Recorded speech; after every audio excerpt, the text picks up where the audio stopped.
Naghahanap ka ba ng term insurance na may accident, critical illness at hospitalization?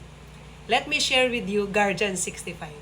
Ang Guardian 65 ay term insurance plan kung saan mako-cover tayo until age 65 at payable rin to until age 65. So dito sa plan na to, covered ka lang pag nagbabayad ka ng policy mo.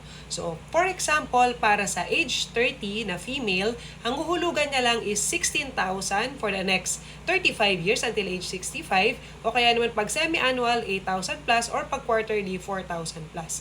So pag semi-annual saka quarterly, may dagdag lang siya na modal premium kaya mas mahal pag tinutan mo. But okay lang yon, kung ano yung kaya mong simulan ngayon, yun na at least para ma-cover ka. So the moment na ma-approve yung plan, itong Guardian 65, yung tapat niya na 1 million, yun yung tinatawag natin na life insurance. In case of premature death, yan yung matatanggap ng family members natin.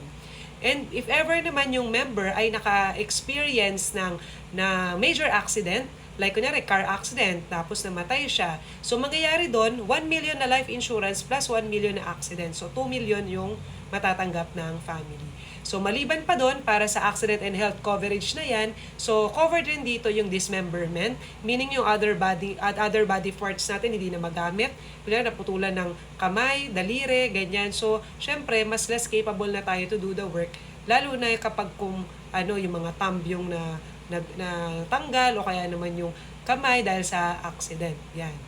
O kaya naman syempre, meron rin tayong mga na uncertainties in life na piniface, katulad ng mga minor accidents, katulad ng nakagat ng aso, nakalmot ng pusa, nahulog sa hagdan. So pwede tayong mag-file dito ng 100,000 per accident per year basta nagpa-check up sa clinic at hospital, kasi kailangan natin mag-file ng SOA tsaka OR for reimbursement at gagawa ng notarized narrative sa nangyari. O kaya naman pag accident, na may vehicular accident, police report yung isasubmit. Maliban pa doon, meron tayong tinatawag na 20-year lifeline. So ito yung lifeline na to, ito yung tinatawag natin na critical illness.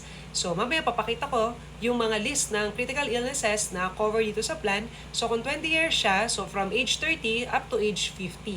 Yun lang yung babayaran, yun lang din yung coverage. So, meron tayong coverage na 400,000. So, meron lang tayong waiting period na 90 days bago ito mag-take effect.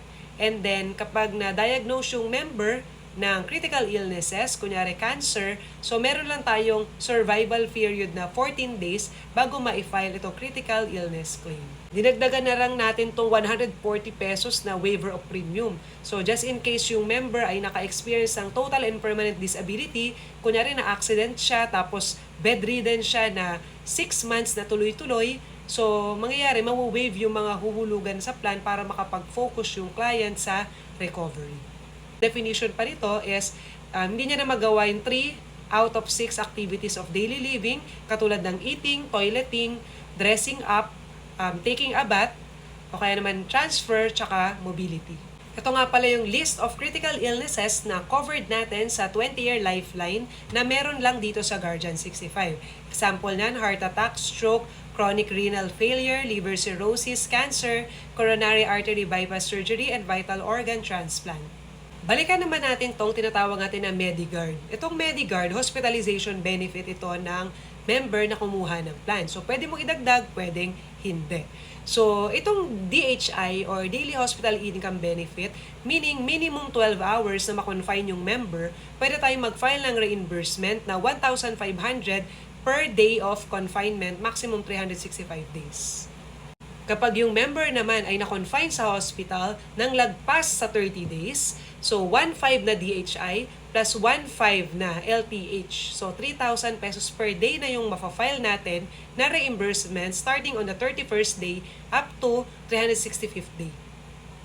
If ever naman yung member na confine sa hospital at sa ICU ito na confine, so itong DHI na 1,500 i-plus itong 3,000, so 4,500 per day ang pwedeng ma-reimburse for the said confinement sa ICU. Diba? Sobrang mura. So ito lahat yung mga coverages na meron tayo dito sa Guardian 65 for age 30 female.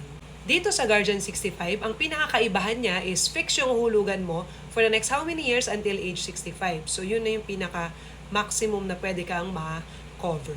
Dito may makikita kang end of year cash value. So yung cash value, meaning, kunyari nagkaroon ng experience na financial challenges sa family members at talagang wala nang ibang mahihiraman na money at last resort na talaga ang naisipan mong kuhanan ng money is yung life insurance plan. Though sana hindi, pero kung ito man yung mangyari at gusto mo nang i-stop yung hulog, i-terminate mo na yung plan, yan lang yung matatanggap mo. So, bonus na lang na meron kang makuha na money kasi in the past years, na-cover ka naman ng insurance plan mo. That's it. So, that's Guardian 65 na term insurance plan kung saan mako-cover tayo until age 65. So, pwede tong lagyan ng mga riders na accident, pwede ka rin maglagay ng critical illness na lifeline, at pwede tayong magdagdag ng Medicard as the hospitalization benefit ng member. So for more questions regarding Guardian plans o kaya naman AIA life insurance policies, you may comment down below or you can send me a message.